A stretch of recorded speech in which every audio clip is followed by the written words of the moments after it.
Good morning. Welcome back to part 2 of our Turbo 400 with a Transbrake build.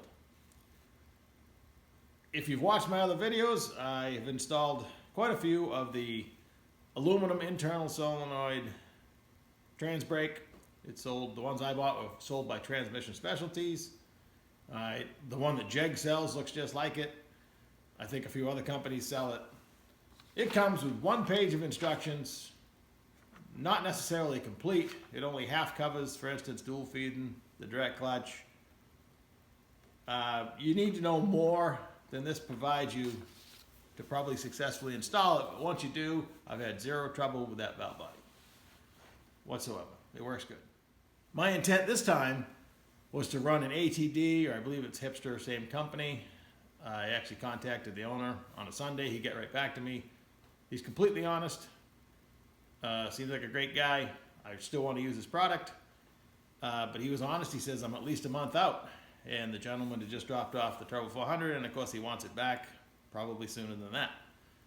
So I went to plan B. I have in the past installed a lot of CK Performance valve bodies. It'll be cast iron external solenoid. He sells traditional low gear start, and he also sells a first or second gear start. I've used them both. They work great. Kind of interesting, if you call their number, he picks up the phone. Now I don't know him, has written volumes and volumes. Most of the Turbo 400 information you're going to read online, I believe he even has a book. The man knows the Turbo 400, and he just picks up the phone while he's running the lathe or whatever, and will talk to you like a regular person. I should preface, I'm not paid by any company. I don't have any parts deals anywhere. I shop the internet just like you do. That's how I get my parts. I buy more at a time, maybe not. But at this point, I'm not speaking for any company. They don't even know who I am.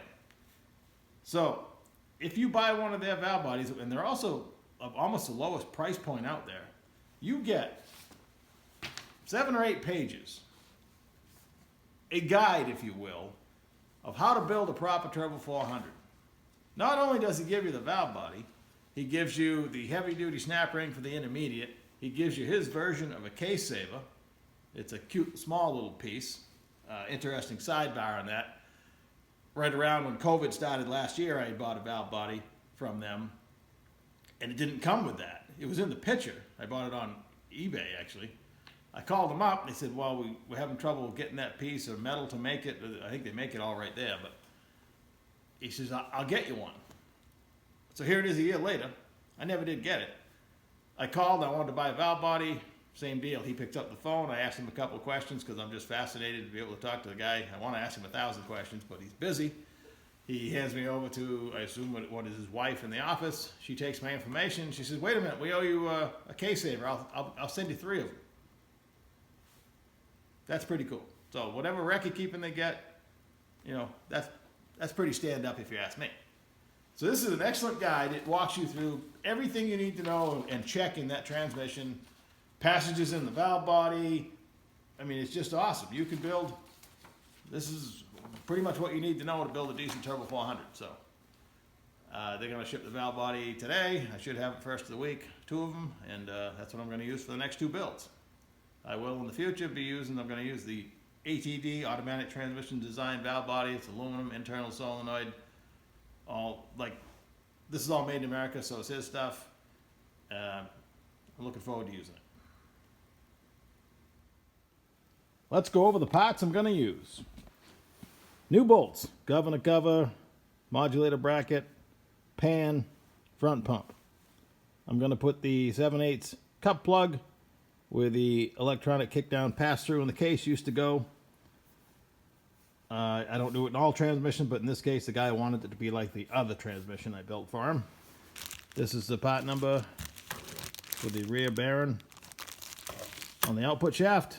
It's just a selection of shims I have left over so I can set my end play. A new 34 element sprag, a spiral lock. This is a Chevrolet drum.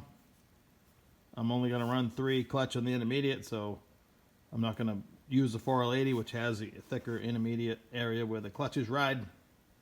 The Sprag race is thicker where the splines for the clutches are. I've covered that in the other videos. I buy seals in bulk, so I buy the seal, the rest of the gasket set without the seals. So that's front and rear seal. The only bushing you must replace is the pump bushing. I'll talk about that more later, but you can check and measure the rest of them. Do yourself a favor and always put a pump bushing in it. And I put cylindrical part bonding compound on the outside to make sure it doesn't move just a little bit is all it takes. The gasket set, like I mentioned, I buy them in bulk. They got all the lip seals and everything you need, but they do not come. When you buy a gasket set, you can get with or without seals. This is without. I just ordered more Teflon rings. You need 3 for the center support. It takes 4, but you're leaving 1 off, and 2 for the back of the pump. It's all the same size seal. Most of the kits you can buy have 6 in them, so I have more kits coming, but I have enough to do this transmission. That I slipped out. I try to keep enough parts in stock to always build 1 transmission, minus the valve body most of the time, but in this case I had to order more. And the race filter, you can't see the media. If you can't see yellow mesh in there, then it's the correct filter. That's pretty much what I need. Exception of the clutches that I buy in bulk. I have 2 different thickness steels. Most of my clutches are 4L80 high energy. I sometimes mess with some different type waffles and stuff, but I have these in boxes of 100, so I use the different thickness steels to set my stack height. The clutches I use in the direct and the forward are all the same. I strip a lot of transmissions. I'll save anything like this that still looks brand new. I won't put it in a customer's transmission because they expect brand new stuff. Like this engine braking band also looks brand new. Just good examples of good used parts that are too good to throw away. Probably better quality than the unbranded stuff you might end up with in a random kit. So if you're building a transmission for yourself, there's no need to throw something like that away. Like I mentioned, you have to change the front pump bushing anytime the transmission is going to be used. The engine's turning, and that's wearing. The rest of the bushings see a different life. I'm not going to jump up and down and say you have to change every bushing. You have to check every bushing. And I stock every bushing for the transmission that's replaceable, or at least sold.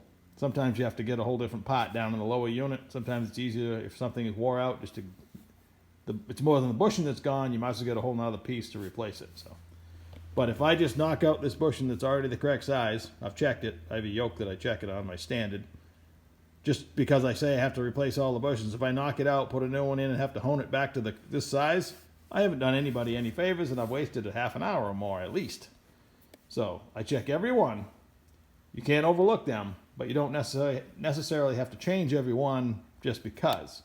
As a matter of fact, if you did put all new bushings and everything every time, you're going to introduce a lot more metal when that breaks back in. The stuff you're dealing with now, if it's in good shape and the correct size, is going to emit less metal initially, if you know what I'm saying. I forgot to mention in my parts list, new 3/8 bolts for the tail housing. After the mad thrash of cleaning the case and painting it, I like to finally get it back on the stand and inspect it one more time. This transmission came without the 2 bolts that are going to hold the linkage bracket. And further inspection, I went ahead and helicoiled those 2. The rest are fine. I've chased the threads in them. I didn't trust these 2. I don't want the guy to have any trouble. So I helicoiled. No big deal. I put my 7/8 cut plug where the kickdown used to be. Got my governor cover bolted on. The case is ready to accept some parts. Measuring the factory thrust washer and spacer, it's 150 thousandths. The first shim I grabbed along with my bearing, I'm about 158. Experience tells me I can pretty much tighten it up 10 thousandths in the back as a ballpark to start. So that's what I'm going to do. But don't throw this away, because in the lower unit, I'm going to take out the plastic thrust washer and put this in. It's the same dimension. It's a good upgrade. Cost $0. To prevent me from saying lube 100 times in this video, let's assume everything I've done or going to do has lube on it. So I installed the bearing, black side down, in the bottom of the case. I installed the case bushing sticking up slightly, 1/16 of an inch, to locate the bearing.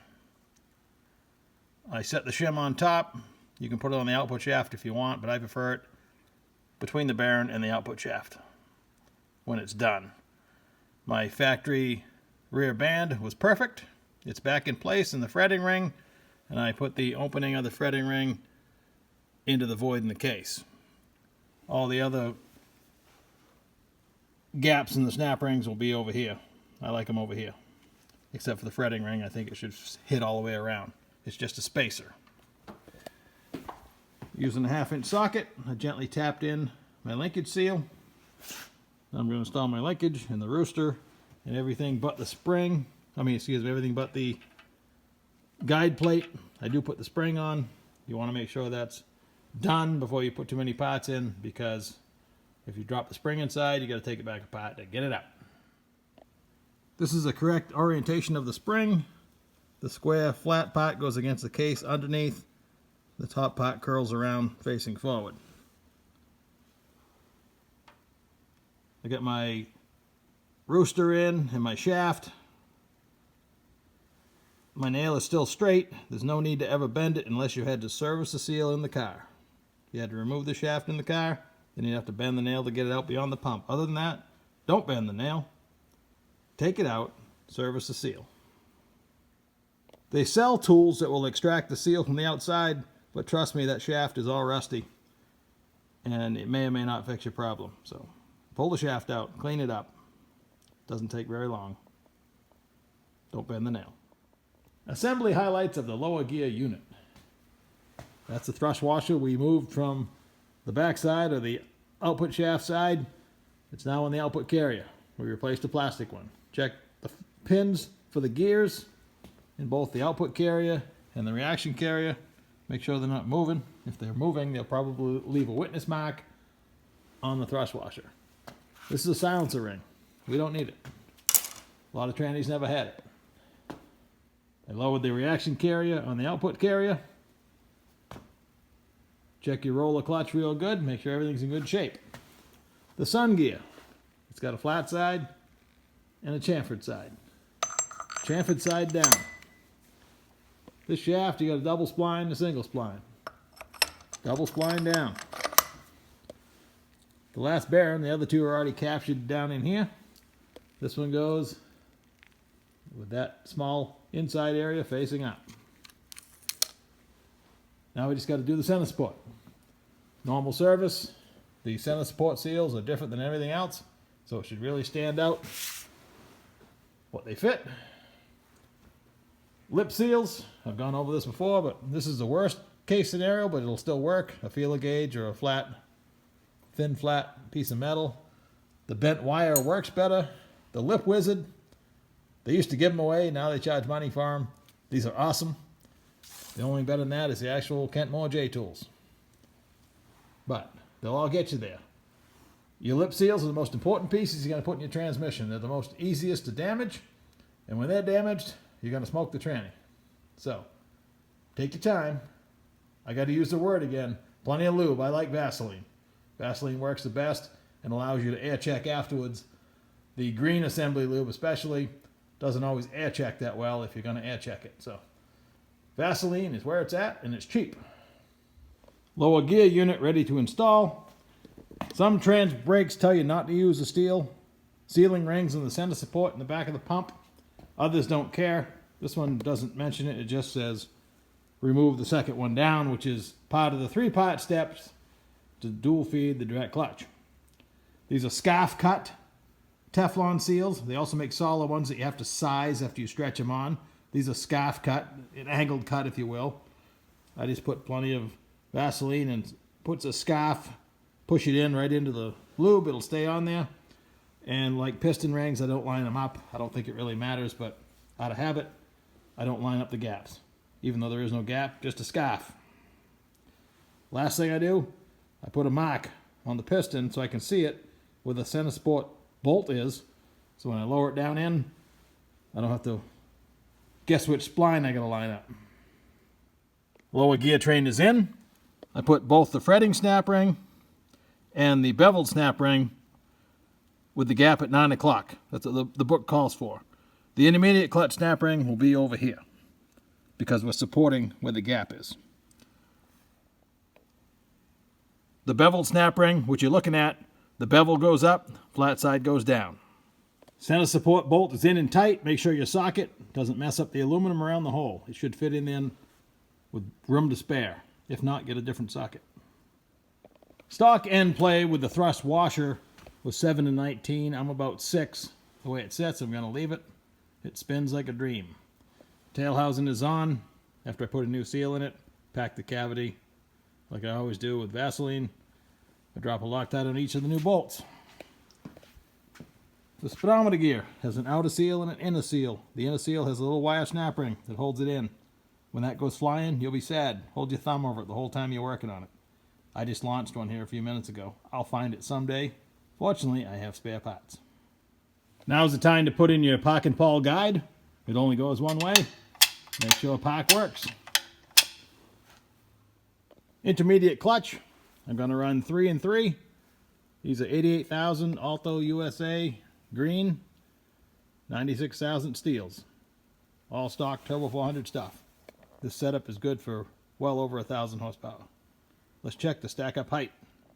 If you look at how much is showing of the lug compared to the pressure plate right there, you can measure it with a feeler gauge if you want. I can tell you by looking at it. It's 25, less than 30 thousandths, less than a spark plug gap. So that'll be my intermediate clutch clearance. That's perfect. I can tell just by looking at it. If it was closer to flush, I'd be looking for thinner steels or thinner clutches, but this is perfect. The heavy-duty intermediate clutch snap ring is coming with my Transbrake. And like I mentioned, I'll put the gap over here because we'll be putting the K-saver right here where the second gear braking band pin used to be. I've already knocked it out of the case. It's a hole to the outside. The K-saver will bolt through there, support the snap ring in this void. And that's why I put the gap over here for the heavy-duty snap ring for the intermediate clutches.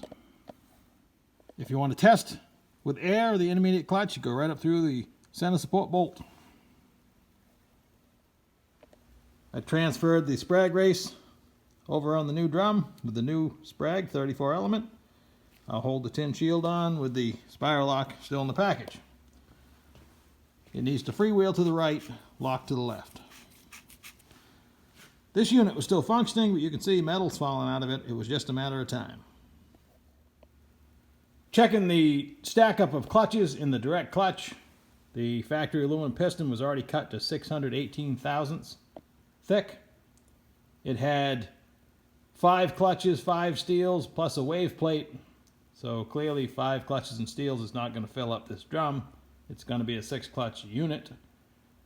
I was able to use, these are 4L80E Alto Green High Energy.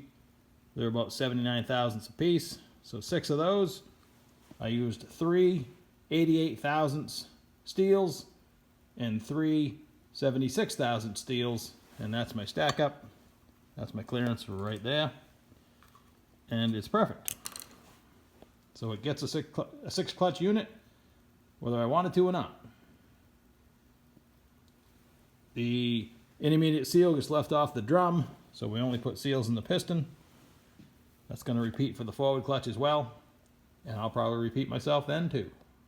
Leaving the center lip seal out, the one that attaches to the drum on the direct clutch, is part 2 of dual feeding it. Included in the Transbrake valve body kit will be heavy-duty return springs for all positions, and then we'll reuse the stock spring retainer and snap ring. When you install the snap ring, it needs to be between these 2 humps, the gap. It can't line up with the gap. Those actually lock the snap ring in, so it can't come out. Well, I was optimistic to shoot this transmission rebuild in 2 videos, but there's going to have to be a third one. Today's video is already about 20 minutes long, and that's about the threshold, I believe, of yours and mine. So, tune in next week for part 3, the final chapter of our Turbo 400 build. Like, share, subscribe. See you soon.